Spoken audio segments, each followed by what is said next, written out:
With Blue Link Plus, you can access your Hyundai Tucson Limited remotely. Doors unlocked, temperature set, lost car found. There it is. Get complimentary class-leading Blue Link Plus. Call 562-314-4603 for complete details. The following is a GoPowerCat.com and Spirit Street production. You've discovered your link to GoPowerCat.com's PowerCat Insiders podcast, presented by Commerce Bank, and it starts right now. Now, let's go to the WTC Gig-Powered Studios. Here's your host, GoPowerCat.com publisher, Tim Fitzgerald. Welcome to another edition of the PowerCat Insiders podcast, brought to you by Commerce Bank. Commerce is where Matt Walters calls home. Well, that and his actual home, if he's allowed to go home. We don't know these things. Tim Fitzgerald, Matt Walters. Got two jobs, work long hours. K-State Sports Network from Learfield IMG College, sponsored by Nike, sponsored by, I don't know, Kellis Robinette of the Wichita Eagle, Kansas City Star, and the guy you will see hitchhiking tomorrow somewhere between Dallas and Baylor. No rental you mean cars. Dallas and Waco? Yeah, whatever. I don't like to say Waco. And Catfish, Brian Black. The Manhattan Mercury, by the way. Oh, the Manhattan Mercury. How's the new guy working out? Let's talk about it right here on the podcast. Well, he actually just retweeted my most recent story. So he's good. Craft, like he's Kissing butt. Nose to the grindstone. Covered state swimming on Saturday. Went over to Topeka. Going to be covering 2 state wrestling tournaments this week. Yikes! You're reminding me why I got out of the newspaper business. Well, hey, over in Salina, though, that's where they're hosting the first ever Kansas high school girls wrestling championships. Yep. I remember. So it's a pretty significant week for you guys. Typing in high school wrestling agate on Deadline, and that was when I had the moment. I can't. No, I mean I'm not a good typist anyhow. I think probably the only thing worse than that would be the track and field agate. That's the only thing that would be more events than the wrestling weight classes. We're covering a city commission meeting. Well, I'm just talking about sports. Oh, obviously. Back in my small newspaper days, we had to make it clear if people wanted track or wrestling agate or whatever, they had to send it to us digitally because we weren't going to take the time to do everything. Yeah, show off. I'm pre-digital. I see. I was glad when we got pagination. I go back to cut and paste. I design it, chuck and backwood, cut it out, wax it, and put it on the page. Oh. Those were the good old days. Yeah. Have you ever actually used the printing press? No, I did not ever have to arrange the letters of my story onto the printing press. Can you imagine that? It was just after that. Close. Yeah, I'm a bad. Just after Missed it by one day. Wow. Yeah, they just got rid of it. But I showed up. My horse and buggy dropped me off. I'm a bad typist, but I'm not a 9 and 18 bad typist. More like a 13 and 14 bad typist. But before we dive into K-State basketball, let's take care of this. We're sponsored by Commerce. Which is full, or I should say life is full of moments, big and small. Commerce Bank has the technology and the people to help with whatever financial challenges come your way. Commerce Bank, challenge accepted. I want your thoughts on this, guys. Through this season, this team has underperformed, but I saw effort at times, even in sometimes a double-digit loss. You go back to the Tech game with the whole situation with Cardi and Coach Weber. That was still a competitive game, and that's probably why it got so heated, because the possessions were so valued. At the end of that, that kept it to 6 points or whatever it was. Saturday against Texas was the first time I thought this team's in trouble of just surrendering the fight. 70-59 does not depict what kind of game this was. K-State trailed at home to a rather mediocre, wrong side of the bubble Texas team by 19 points at halftime. It was the first time this season that I legitimately said this team's in big trouble of just folding the tent. And that's when things are bad. Thoughts? I don't think effort is really going to be an issue. I think they'll keep playing. If anything, it just continued to highlight to me how poor this team can play, especially when you take a starter out of the mix like Montavious. And, I'm not saying he would have won the game by any means. But you're right. It's fragile. There's just, if you go back and break down that game, they turned the ball over basically 1 every 4 possessions. They can't make the ball. They can't shoot it from the free throw line. They can't shoot it from the three-point line. Really, the only success they had was Xavier Sneed making a few shots and Mack making some garbage time shots late. But there's just no offense here. So when another team comes in and gets hot, you might as well just fold up the tent or whatever, and they're not going to win. We talk about offense a lot, and certainly scoring 23 points, Matt, is a problem in the first half. But giving up 42 for Kansas State, no matter how good their offense is, you didn't see the big three, that era, giving up 42 points in the first half and just expecting to score 80-plus to win. This program isn't built around 42 points surrendered in the first half, is it? Texas only scores 60 a game in Big 12 play this year, too. Yep. And they're beaten up. Oh, yeah. They had 3 of their top 4 guys out. Kansas State is... yeah. Can I say Groundhog Day again? Can we reference one of the other movies where you have to live the day over and over? I think Groundhog Day gets too much. What other movies are there? Yeah, what other ones are there? Well, I could name a few for you. There's one on Netflix starring one of the Wayans brothers called Naked, where he wakes up naked every day and has to solve his problems. It's don't a say complete anything. Rip-off. There's another one that's on Disney called Christmas Every Day. The guy lives Christmas every single day until he... All right, so Christmas Every Day. I'm going with that one. Don't say a thing. Hey. I'm just gonna be a little honest. This is a little bit off topic.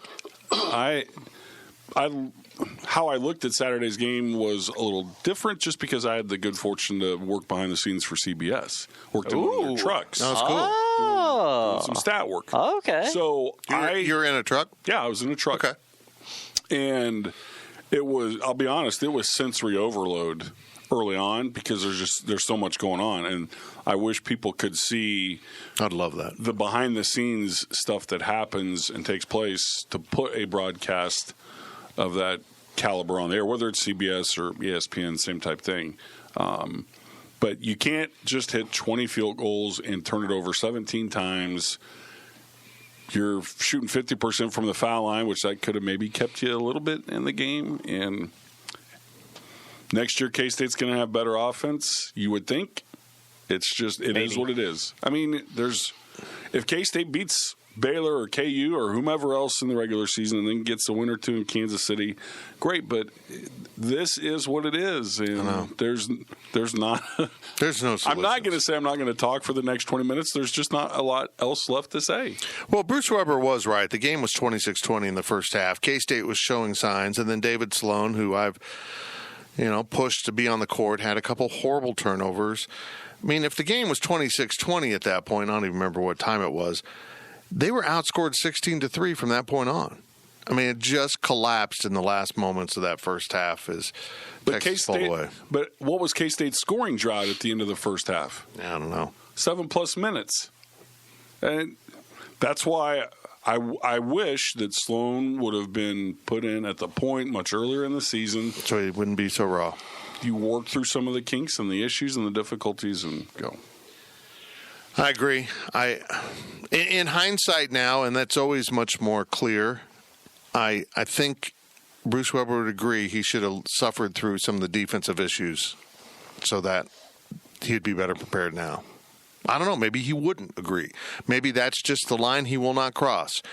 If you don't play defense, you don't play. Or you don't play the right defense, you don't play, which was the case and why he wasn't seeing the court. But, boy, a little more experience out there certainly would go a long ways. Can I say something else, Catfish? I know you two are making eye contact, which means you were about to talk. I'm ready. I know. I haven't said anything yet. Stay locked and loaded, please. Yeah, we could use it. So what I was going to throw in is you have critical freshmen in Montavious, who didn't play Saturday, Dejuan, and Antonio. Do you think those guys are still being told where to be on the court offensively? I do. So what's the problem then with Sloan defensively? You're living with the same. Yeah. You got to be here. You got same thing. Although I will just say, I think Coach Weber tells his seniors at times where to go, and I think it's just too. I don't know why it's that way. If you have to micromanage your team on every offensive possession. He was yelling at Mac where to screen and what to do every single possession last game. See? I don't get it. Is it really that complex? Sorry, Catfish. Go. Oh, sorry. Well, I was going to say, first off, I saw some of the Texas beat writers. A couple of them said that was maybe the best half they had played any game all season. Now, K-State's the penicillin of basketball right now. That being said, I'm just saying I want to get it out of the way first.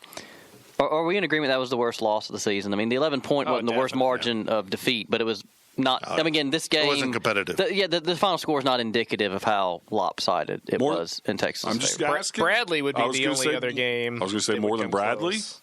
I think so because Texas. You got housed by a Missouri Valley team. Yeah, but this one was at home too. They were favored by 5 going into this game. That was a neutral court.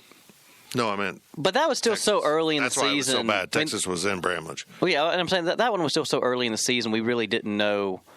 If Texas is 1, Bradley's 2. Okay.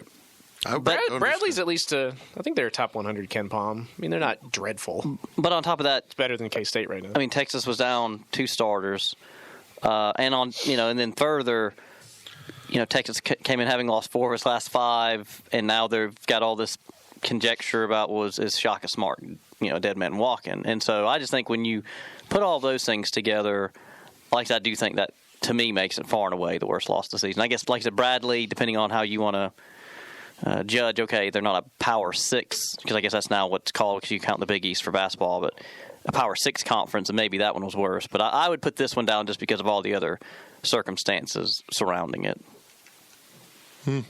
I don't disagree. But, I mean... The other thing I think that makes it worse is like the Bradley game. I don't know. I feel like at that time you could kind of throw it out the window as well. They just had a big game. Well, remember they were coming off the agonizing loss to Pittsburgh. They were unhappy not to be in the championship game. Right, one day earlier, and Bradley played pretty good. I could let that one go, but that's what I'm saying. The weird thing about this one is it seems like the longer the season goes on, the worse the freshmen look. Yeah, the worse everybody looks. With the exception of Antonio Gordon putting up really nice numbers at Tech, they've definitely kind of run out of gas here. But now I bring this topic up. Montavious Murphy misses this game, and I'm beginning to wonder if Monty isn't one of those players that you kind of notice when he misses a shot or does something, but he might be one of those glue guys that just kind of makes you better by being out there. He rebounds enough, he defends enough. I think his upside is enormous. I think he could get really good, particularly if he works on his shot. But you need those guys that just kind of fill the role that needs to be filled at the moment. And maybe they really missed him more than they missed other guys when they've been out. I don't know. I worry about his health. Yeah. Yeah. I mean, it's his freshman year. I get it. It's not like he's not James Love or Nigel Shadd injured, but that's the thing I would keep an eye on. Well, anytime. You like that? You like that? I just like I keep thinking Nigel about Shadd is not injured. I'll just say that. Well, I just not playing. Well, because it made me think of the thing with him being the thing about him being on the video board the other day, and I mean, of course, Kellis, I was thinking on the same lines as you that with him being up there, Shadd, we're talking about is what superpower would he want? Then of course, invisibility was listed as one of them. As Kellis said, he's already invisible. Yeah. So he already has that power. If he's already accomplished so why would he pick that? I was devastated. No one else apparently knew what Ultra Instinct was because apparently none of you guys have ever looked at any Japanese cartoons. Nerd. It's a darn shame. By the way, that is a sweet shirt you got, Kellis. I wish the Mercury had shirts like that. This is the one shirt they've ever given me, and it's half sleeves. The guy from Georgia talking about. What was this from? Japanese anime. Okay, thank you. But hey, and I even told Greg Woods, who works with me, about this. I feel like in a way you put the Dragon Ball franchise separate from all these other animes because you just think the guys there are certain hold on. Let me finish. You guys have talked a lot. Let me say something. Gosh. Save it for your rant. Well, but this isn't a rant. I mean, it's turning into one, but it's not supposed to be a rant. My point is, let's think, guys. There are just certain things, right, that sometimes they're just so big that they kind of transcend like what they're in. Like even if you're not a Beatles fan, you probably can name 1 or 2 songs. And so my point is about with Dragon Ball, that whole series, even if you don't know any other anime, you probably have at least heard of it because it's extremely popular with athletes. Okay. Good for them. Ultra Instinct. Yes. Can we turn his mic off for the rest of the show? Well, I'm telling you, when people listen to this podcast and you're very cultured ones who actually take a look outside of America for stuff. I got 2 words for you. I eat at Olive Garden once a year. There you go. See, you got some culture. Shut it. Ultra instinct. Next. that was the whole podcast right there. I don't know what to say at this point. I mean, there's just a tough week. There's just no Oh my god! Oh my! There's just no buttons to be pushed. It is an act of survival. Back to Monty being injured. I do worry about that knee. Mm-hmm. It can get chronic. It can get permanent. They better unwind that. Figure out. Get Doc McAtee in there and figure out what's going on with that knee and get it solved. He, like all these freshmen, have to put on a lot of muscle mass in this offseason for multiple reasons. Be strong enough within the course of a game, but also to withstand the beating you take in this conference. And you take a beating. Sitting down there on the baseline, we get to see this game gets physical. And stuff that's not called. I mean, we're not talking about hard fouls. We're just talking about going after rebounds and sometimes going up for a shot. Man, you got to be tough, and your body's going to get worn out as the season goes on. And some ways you have to learn to play through it, which is a hard lesson for a freshman. In other ways, you better prepare yourself in the offseason. They each need to add about 15, and a couple of them probably around 20 to 25. And find a jump shot. Just stole that right out of my mouth. They better go. On top of everything else. They better work on their shot a little bit, and not just standing outside the 3-point line and shooting basket after basket. That's not where most of your shots come in the course of the game. You learn to shoot from the free throw line in 15 feet. 15 and in. Yep. I think that's really kind of lost in this generation. I mean, the 3-point, you get into analytics and they say you should take 3-pointers and all that stuff, which I think is 3-pointers and dunks. Yeah, I think it's kind of damaging the game. But guys aren't learning to shoot young enough. They're just wanting to shoot 3-pointers and dunk. And we're seeing with this team, they certainly don't want to spend time on the driveway or in the gym or with their buddies. I remember having free throw contests, for God's sakes. Mm-hmm. I bet you outside of a practice, that never happens or very rarely happens. Let's have a free throw contest. The way this team shoots free throws is absolutely inexcusable. Because you are a Division I basketball player.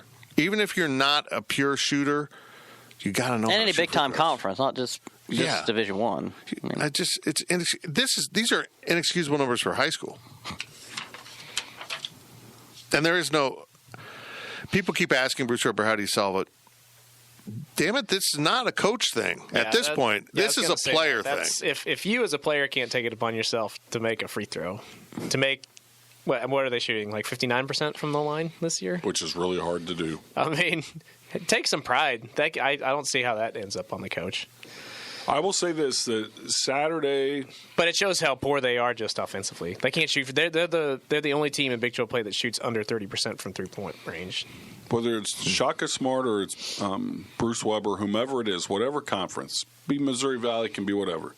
Whether you're making 6 figures or 7 figures, if you don't think that this is wearing on Bruce Weber and it is I'm worried about it. Incredibly difficult to handle...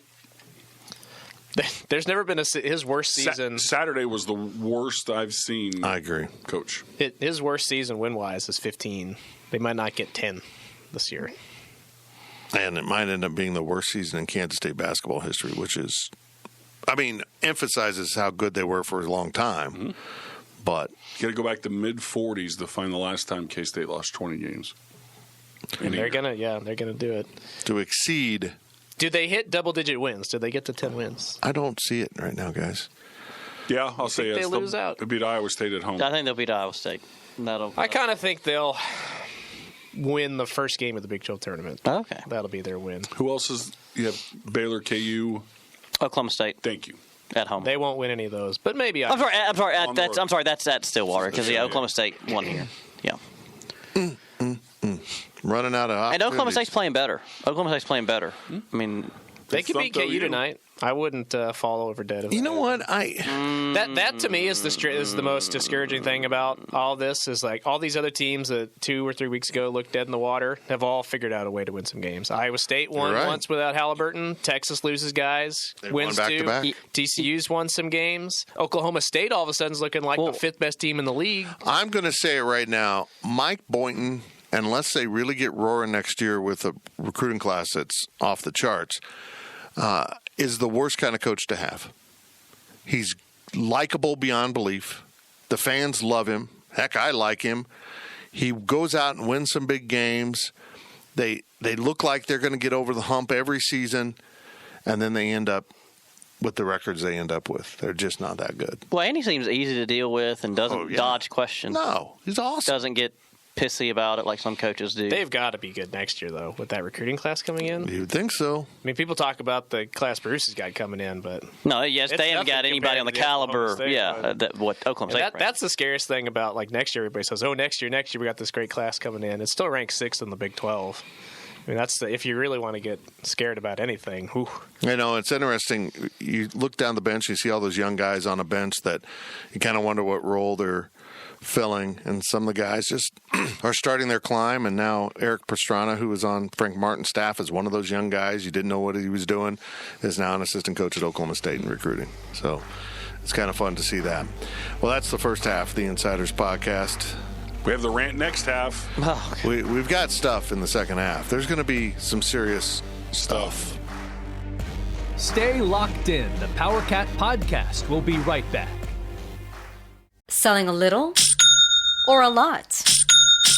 Shopify helps you do your thing, however you cha-ching. Shopify is the global commerce platform that helps you sell at every stage of your business. From the launch your online shop stage, to the first real-life store stage, all the way to the did we just hit 1 million orders stage. Shopify's here to help you grow. Whether you're selling scented soap or offering outdoor outfits, Shopify helps you sell everywhere. From their all-in-one e-commerce platform to their in-person POS system, wherever and whatever you're selling, Shopify's got you covered. Shopify helps you turn browsers into buyers with the internet's best converting checkout. 15% better on average compared to other leading commerce platforms. And sell more with less effort thanks to Shopify Magic, your AI-powered all-star. Shopify powers 10% of all e-commerce in the U.S. And Shopify is the global force behind Allbirds, Rothy's, and Brooklinen, and millions of other entrepreneurs of every size across 175 countries. Plus, Shopify's award-winning 24/7 help is there to support your success every step of the way. Because businesses that grow, grow with Shopify. Sign up for a $1 per month trial period at shopify.com/Odyssey Podcast, all lowercase. Go to shopify.com/Odyssey Podcast now to grow your business, no matter what stage you're in. Shopify.com/Odyssey Podcast. Life as a parent is nonstop. I'm so focused on keeping my family healthy that I barely have time to take care of myself. If this sounds like you, then you need to give Symbiotica a try. Symbiotica is a health and wellness company that empowers individuals to take ownership of their health with high-quality formulas and supplements crafted to boost energy, immunity, gut health, and more. Symbiotica supplements are made with clean, natural ingredients, and they don't contain any toxins or artificial ingredients. Because they were designed for us, busy parents. They're quick and easy to take. Just a daily dose for your energy, immune system, and overall well-being. It's made staying consistent so much easier. And the best part? Symbiotica is having their holiday sale, so now's the perfect time to put your health in the driver's seat. Head to Symbiotica.com for 20% off with code GIFT20. That's CYMBIOTIKA.com with code GIFT20 for 20% off. Your health transformation journey starts now. Symbiotica Natural and Organic Supplements. We now send it back to Fitz in the WTC Gig-Powered Studios. Welcome back to the PowerCat Insiders podcast from the WTC Gig-Powered Studios here in downtown Manhattan. We're sort of downtown. We're kind of on the fringe of downtown. On the periphery. Yeah, they wouldn't really allow us into the main part. But you used to be downtown, right? What? Like the old office was. Used to be Aggieville. Aggieville. Oh, Close. dadgummit. Aggieville. See, I didn't even know where you guys used to. This is the only place I've ever known you to be at. See, I didn't even know where. I think you guys had just moved before I got here. Yeah, you're right. Yeah, we've been Do here. you know where Aggieville is? Yes, I know where Aggieville is. Thank you. We were there for 16 years in Downtown Aggieville. is? It's up the street. He doesn't. I was president of the Aggieville Business Association, and I was closely tied to Fake Patty's Day. So You were what? the president of the Business You're lying. Association. No, for a lot of years I was. That's not true. I was VP. That's not true. I was secretary treasurer. You guys just want to just. That's amazing because nobody really wanted to be associated with me being president. No, I wasn't a bar owner, so with Fake Patty's Day going on, they wanted someone that wasn't profiting directly from Fake Patty's Day to be the front guy. So which two of the three were false? Kellis and me. Yeah. I could have guessed. Wait. Honestly, I would have been wrong because I would have thought you would have been like the secretary treasurer or whatever made up title you just said. Callis doesn't do anything except with his kids, and then Plays golf. Well, and, yeah, I guess. I drink beer. Come on. We're gonna have the rant right out of the chute here. No, we can't. We can't do that. Nope. We've got to. Good. The listeners are tuned in for that. Coming up later in this segment is the rant from Catfish. Stay tuned. I do want to mention, because we didn't say it real quick, is that, like you said, with these other teams kind of finding a little bit of a rhythm, is that, with Oklahoma State's win Saturday, K-State's now 2 games behind. Oh, man. 9th place. 2 full games. Here's my question They've for clinched last. Yeah, no, I'm just saying that's how, it started to even, the gap is starting to widen. It was appalling they were picked for 9th. you. Yes. Yeah, they were picked 9th. Yes or no? Ready? Yes. KU does not reach the Final Four. Fitz? No. So it's a yes or no whether I think they will? No. Yeah, I think they make it. Yeah, and in all fairness, I have no argument for what I picked, and I can't deflect what he picked, what Kellis picked, because college basketball is weird this season. I feel better about Baylor making it than KU. In some ways, I agree with that. I think they're kind of built for the run that you got to make. Underscoring why this is such a weird year in college basketball is we saw 3 of the 4 top-ranked teams all lose on Saturday. The first time that's happened in 30 years. And San Diego State lost at home to UNLV, one of the 9 wins K-State owns. And the road game. And I watched a good chunk of that game. UNLV lit it up. They played really well. Fitz was there. I mean, not really there for the basketball, but he was there. I did cover the basketball. Yeah. I'm jealous, by the way. I skipped 1 game all season and let you do it, and they win. I've been to 12 others. I've lost them all. I think we're zeroing in on the problem right here. I'm the bad luck guy. No, I have covered virtually every win. I think I might have. Well, have they won on the road other than that? No. In the last 2 months, there's just 3 wins since the start of this They haven't won decade. road. They haven't won neutral. Oh, I think I was ill one of the early games that they won against Pine Bluff or Arkansas Pine Bluff. Or something horrible. Alabama State was another one. I'm just going to throw it out there just because the men didn't beat Texas, but the women did. Good for them. That was a nice win. They've won 9 of their last 11 on the road, which is crazy. That is crazy. Wow. And that loss to TCU at home. Right. Man. The nail biter. Yeah, you had it and it slipped away. I saw it's the first time in history they've beaten Texas and Austin in consecutive meetings there. Which I know, again, Texas isn't what they used to be, but that's still pretty impressive, I think. Big game with Iowa State Wednesday night. What's their record now? K-State's 13-12, tied with Iowa State at 7-7 in the Big 12. Iowa State lost at home yesterday to Texas Tech, which was kind of surprising.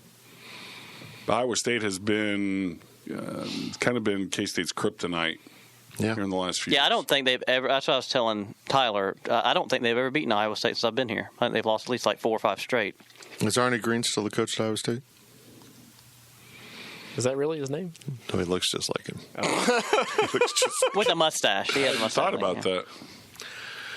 Arnie Green. Bill Finley's been there a quarter of a century. It's amazing. He's a heck of a coach. He is. I honestly would love to come up with the golden solution. There just isn't right now. They just have to try to be competitive and stay healthy in a week in which they play at Baylor and play Kansas on a day that they had to make up to schedule the game. They don't. This is not a day. There's not a 29th of February. They just made it up. Just made it up so they could put the game on. Guys. Swing and a miss. Guys, they could really get thumped this week. If they put in an effort defensively like they did on Saturday, wow. It's going to be bad. I actually think they'll cover the spread in Waco tomorrow. I think Baylor will have a letdown I think they play. I don't think they win. I think they play okay in Waco, but I think KU. If they win, Kellis, that's like one of the biggest upsets of the college basketball season. That's not going to happen. If they win. They won't win. What is the spread? Dude, it might not be out yet. I bet it is. But I bet KU covers the spread here. I don't like K-State's chances at all in that one. That's going to be for the spread. Such a strange game Saturday. With everything that took place in Lawrence, you add in the fact that there are a lot of tickets still to be purchased, and they'll end up in red and blue hands probably. I just think it's going to be a strange. It's going to feel more like the Wooldridge-Asbury era than any other time. This season hasn't really felt that way, but when there are 4,000 or 5,000 KU fans in Bramlage, it will feel that way because that was what happened every time. You really had to go back to those times. Well, this season is exceeding those. It does, yeah, but it doesn't feel like it. It doesn't because there's been so much good tied to this. You feel like this is an aberration, not the norm. I mean, the Asbury days. The worst, best hire in college basketball history. Sorry? I always say it's the worst, best hire in college basketball history. If you recall those days, K-State won a bidding war with Iowa State to hire Tom Asbury. He was the hot name coming out of Pepperdine. Everyone wanted him. K-State got him.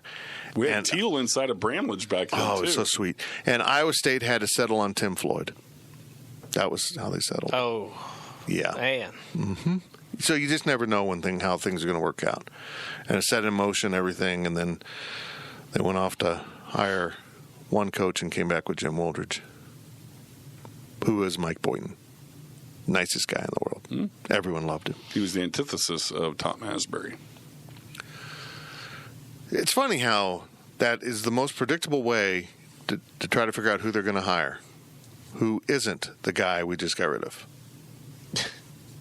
I mean, you look at Frank Martin to Bruce, you look at every hire at KU, it's been, one type of guy and then the other type of guy and then back to the other type of guy and just on down the line. ADs do that. But, hold on, I'm sorry, what's the difference? I mean, I don't know, Williams and Self both seem very folksy to me. What's the big difference between them? They didn't fire Williams. Yeah, that was. You meant when they fire a coach. Oh yeah, when you're when you just fire one coach, you don't want to bring in the same guy. Yeah, when you're just passing it off to another guy. When a coach leaves for North Carolina, I think you're stay in the course. Okay, I guess I didn't think about that. On the same page now? Okay, but they didn't fire Martin either, right? I mean, he left to go to South Carolina. He was but fired. Curry would have. I mean, if he wanted to fire him, it felt like a fire. He wasn't going to hire anything like Frank Martin.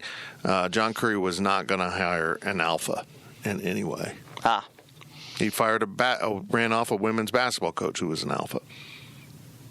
Right? You're on the same page now? Okay, I just wanted to make sure. I mean, I didn't take into account what you guys are saying when you get when someone either you get rid of them or you have a tendency to hire the opposite. Yeah, no, that's true. That's always usually what happens. Just about any, whether it's basketball, football, whatever, or baseball. I mean, you try to, like I say, go the opposite of the person you just got rid of. Mm-hmm. Bruce has kind of done that with recruits. He brought in when he cast off all those guys a few years ago. Cam, Barry, and Dean were quite a bit different than Marcus and those other knuckleheads. And now he's looking at these guys who can't shoot worth a lick, and so next year he's going out and getting a bunch of shooters. So I'll believe it when I see it. Looks like shooters. I'll believe it when I see it. I haven't seen K-State have a shooter since I've been here. That's running. Luke, Kasubke. Is that his name? Yeah. He should be. I think it's just Luke. You're thinking of Luka Doncic. You're just kind of merging all these names. Okay, I'm going to just bring this up. Okay. I think it needs to be discussed. Put it out there. Let our listeners know what's on your mind. Any chance K-State makes a move on the coach? No. That's what I say. On Bruce Weber? Yeah. That's what I say. It's out there in the fan base right now. I don't think there's a chance in hell for two reasons. First of all, you have the credit in your back pocket of the Big 12 championships, the Elite Eight. You can't just set that aside. You know what the upper end of this is. It's not like Tom Asbury, the upper end, was flirting with an NIT berth, right? But a lot of fans are beginning to say it's time to make a move. The other reason you just can't do it is the roster. Guys, What would happen to the roster if you tried to make a move right now? I don't think fans think about that. It would be a disaster. Again, I just think the only way that would have been even possible, even slightly, is if all the stuff we've talked about this year, if they hadn't at least been competitive. If like they had all these losses where they just, you could see they'd given up and they were losing every game by 20 or 25. 2-9 in games decided by 7 or less. Yeah, so I'm just saying, like, if they had again, good drop, Fritchen. Yeah, if they had just had dynamite drop in, if let's just say if again 12 of the 18 losses so far had been by like 15 or more. Okay, then you're maybe like, well, maybe he's actually just lost the team, lost the squad, and they've given up. But I think that's the only way that you could get rid of a coach. Again, because people are like, oh, Ryan's going to bring up an SEC football thing. Well, yes, I'm going to bring up an SEC football thing. Auburn got rid of Gene Chizik 2 years after they won a national championship, but that's because they got completely, thoroughly embarrassed throughout 2012, gave up 66, I believe, to Johnny Football in his Heisman winning season, and then their two biggest games. Two biggest games. Let me finish. Two biggest games back to back against Georgia and Alabama at home. They got beat. I want to say the final score was a combined 70-0. So those were very extenuating circumstances. And so I'm saying that would be the basketball equivalent of, again, getting regularly beat by 20 plus. And I don't think that they're at Well, I'm going to go out on a limb right here and say this. K-State will not get beat Saturday 70-0. Yeah, well, that would be. If so, it might be. Yeah. But to answer your question, Fitz, I would say this: when they beat Oklahoma 7 games ago, before they won on a 7-game losing streak, had you asked me this question, is there any chance that they consider firing Bruce? I said, no, come on, no way, no. Yeah. Get out of here. I don't even want to talk to you. Right. And I still don't think it'll happen. But now, at least the faintest thought of in my mind is there. I mean, I think it's a bad idea because of the recruits they have coming in. I don't see that there would be a better option right now. I want to preface this statement by saying I don't believe this will happen because people like to take snippets now and run with it. I think there's a better chance the frustration with Bruce, he just says, you know what, I'm going to go coach for USA basketball or something. I'm done with this. He could choose to retire. Yeah. And I don't think that will happen. But he will not. You mean after this season? Retire after this season? Yeah. He doesn't strike me as a guy who would go out like this. I don't know. I would agree with that. It's 1 year. It's a bad year. I get it. Well, the thing you got to take into account is that his whole career, while this is the worst season he's ever had, it's been up, down, up, down. This will be his 22nd season coaching. He's only made the NCAA tournament 13 times. It's not like he's just been this level, always pretty steady kind of guy. Which at the end of the day is what bothers me. Yeah, well, but how many dudes make it 18 straight years? No, not many. Not many. And that's the argument. And anymore, I mean, I think we all probably underestimate or overestimate, however you want to look at it, how difficult it is to replace what they lost. I think we all probably came into the season thinking, they got Xavier back, they got Cardi back, they'll be okay. It's probably harder than we thought it was. One guy who did that pretty regularly, and it ties into the beginning of the show, Rick Barnes. Do you think Texas wishes they still had Rick Barnes? Huh? Well, they're kind of struggling right now. Yeah. Isn't Tennessee struggling? No, but they lost a ton from last year's team. He took over an awful program that was the NCAA issues with Donnie Tyndall. The question you just got to ask with Bruce, though, is I guess what you always got to ask is, do you see the high coming? In 4 years, are they going to be back on top of the Big 12? Are they going to be a contender for that? They might be, and that's why there's not going to be a move. But I will say, I mean, he has done at this time last year. People wanted to like him. He was the most popular coach on campus. And he's done everything he can to destroy that. I mean, and anyone now who comes out and says, I'm tired of him, I don't like him, I mean, what are you supposed to say to that? I know. Well, I always preface any kind of speculation about a coaching thing is like with this. Well, who are you going to get? And who you think be careful what you wish for. Yeah, I mean, who would be the top of the list? I guess Yankovic, right? Maybe. No, probably not. But he'd be on the list. Well, it won't be Brad Underwood, I'll tell you that. That might be what people want. He ain't coming here. No, he'd be an idiot to leave Illinois. I think we looked at it. It's a $6.3 million buyout. I mean, Oklahoma State. Chalk is his 10. If Oklahoma State had an AD who knew about more than golf, they would have kept him. I hope I never have to work with Mike Holden, but he's an idiot for letting Brad Underwood leave. No, I agree. That's and I apologize to his family if he listens to this. Yeah, I'm sure they do. Yeah. I'm sure that's what they do with their free time. I just look at this and I think, there are actually some good young coaches out there, but you just never know. Getting back to Tom Asbury, you could get the guy and it blows up in your face. Yeah, that's true. But also going back to the Rick Barnes and Texas thing, I say this, it's not the coaches who are failing at Texas, it's the job itself that are making coaches fail. Do I think Shaka's a great coach? No. But I think the way that job is structured with the Longhorn Network, it's just really hard to overcome all the distractions at Texas right now. And basketball's just down their list, and it's just going to be what it is. That pregame crowd from their TCU game was the worst thing I've ever seen. Now, people said it filled in. Oh, man. Wow. It did look like it filled in. I go back to the game. K-State played down there with Denny Clemente, and it was a great game. That place was empty at the start of the game and kind of full at halftime. And then by the end of the game, the place was packed. I'm like, where did these people come from? I mean, Kellis, you can speak to this better than us, right? Is it just because, just the traffic around there is so bad now? It's kind of like going to, a L.A. Dodgers game. Everyone shows up in the third inning and leaves in the seventh. Well, it's part of it, especially if it's a 6 p.m. game. Because, man, the traffic there is awful around Austin. It's only gotten worse. It continues to get worse. All the people keep moving in there. No, it is very bad traffic. But they don't care much about basketball anyway. Yeah, there you go. That's why their new arena they're building is only going to be 10,000. That's smart. That's what almost every school should do. When it comes to, you say expansion, the expansion should be by the opposite. You should be making them smaller. Are they going to keep the Irwin Center? No, they're bulldozing. They are going to build a medical center there. Medical school. Guess what time it is? It's a rant time. It's time for the Catfish Rant, brought to you by Something Southern. You know what? What's funny is I didn't actually really have a rant. What I was going to do is I was going to swerve on you guys. I was going to say I want to use this time to just talk about how blessed and fortunate I feel to have the success in the APSC contest that I've had and the Mercury's had, and as well as Kellis. We got award winners. But it helps to remember to enter. Well, what I'm going to bring up now is because it's just got on my head about this Oklahoma State thing about basketball. I remember hearing that maybe part of the reason that Underwood left was also because of money. I know part of it maybe had to do with the holding and stuff like that, but that there's no way that can be a legitimate excuse to Oklahoma State. T. Boone Pickens was still alive. You could just go and ask him for a blank check. There should never be anything that Oklahoma State's complaining about money. Well, ever.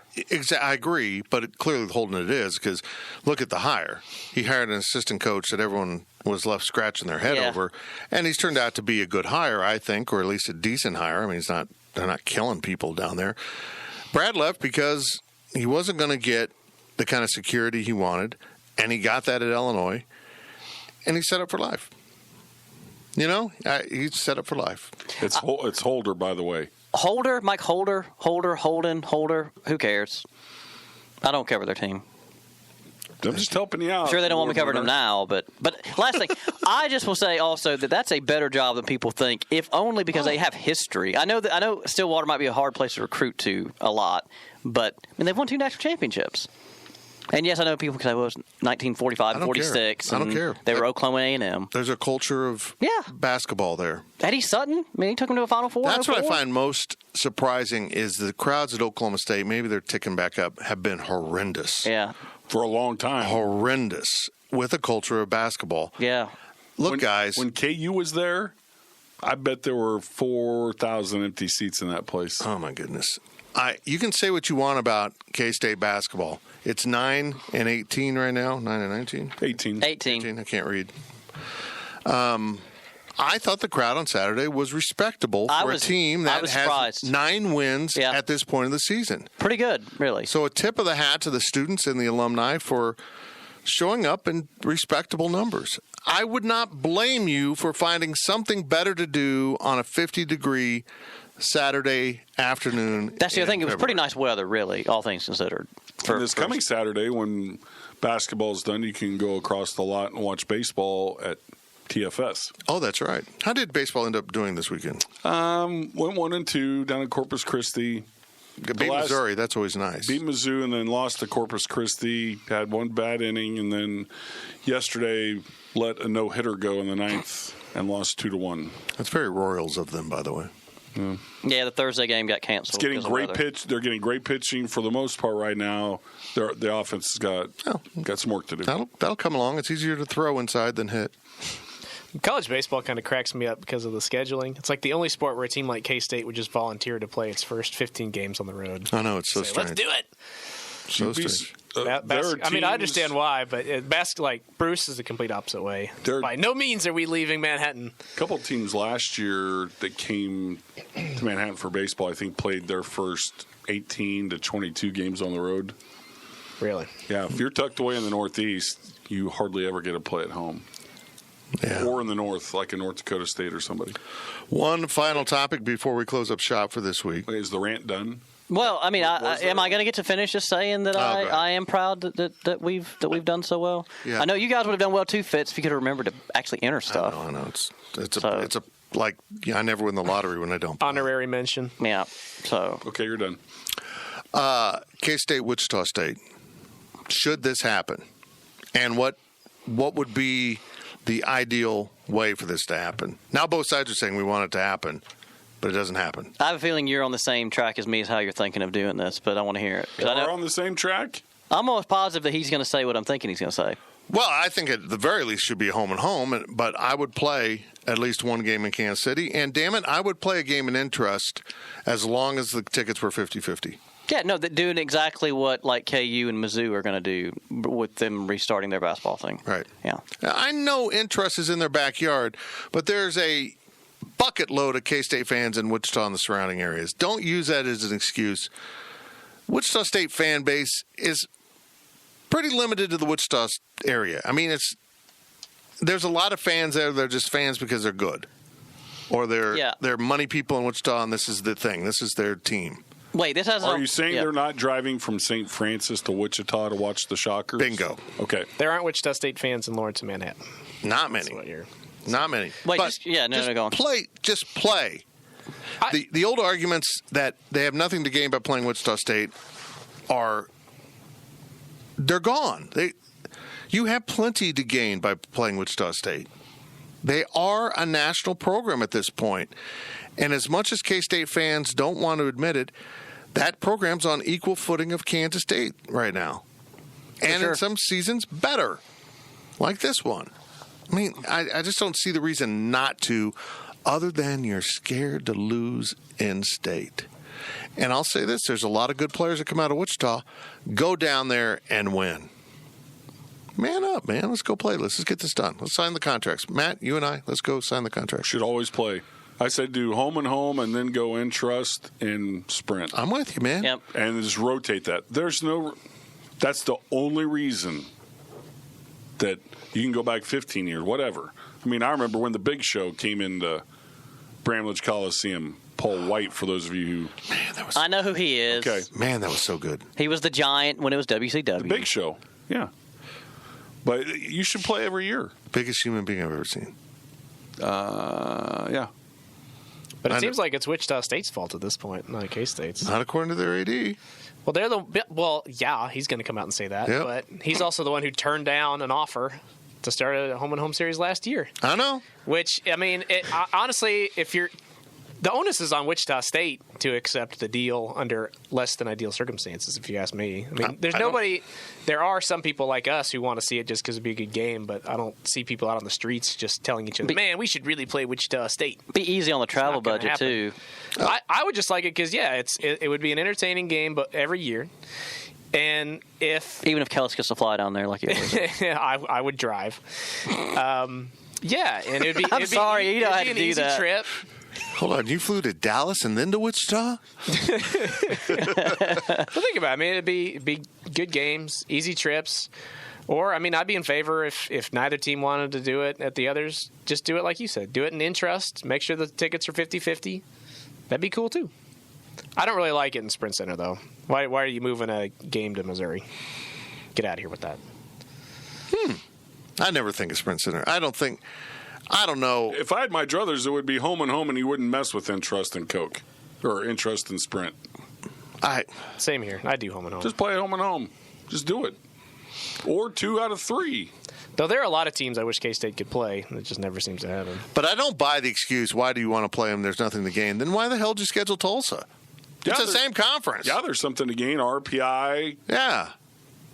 I don't know. Just do it. Better than Arkansas Pine Bluff. Gene Taylor, I know you're listening because, God, I don't know what else she'd be doing. I have a lot better things to say about Gene Taylor than I do about Mike Holder. I know that's what he really cares I'm sticking about. With Holden. He's got the wrong name. Gene Taylor, I hope send he the tweet. his name. Send the tweet. Tweet their AD. Let's do this. Home and home. Let's sign it. Let's go. 4 years, not just 2. Where do you want this to go first? Let's meet in Florence at the roundabout and get it signed. Oh, where America goes to pee. Florence, Kansas. Guys, we should have known that K-State's season was doomed after they beat Tulsa because they, when they lose to Tulsa's the last 2 seasons when they've had good years. But when they beat Tulsa, should have said, yep. It's hard to deny the logic. It's hard to deny it. And on that note, we're done. This has been the Insiders Podcast, sponsored by Commerce Bank. We'll be back next week, and I'm sure after playing Baylor in Kansas, there will be a lot of really uplifting topics. You've been listening to the PowerCat Insiders Podcast, presented by Commerce Bank. PowerCat Podcast. All rights reserved. GoPowerCat.com and Spirit Street Publishing. Sunday, the NFL Divisional Round, presented by Intuit TurboTax, concludes with the next chapter in one of football's epic rivalries. Patrick Mahomes makes his first playoff appearance on the road when he leads the Chiefs into Buffalo to face Josh Allen and the Bills. This is storybook! It all begins at 6 Eastern with the NFL Today. We can't wait for Sunday. The NFL playoffs are on CBS and streaming on Paramount+.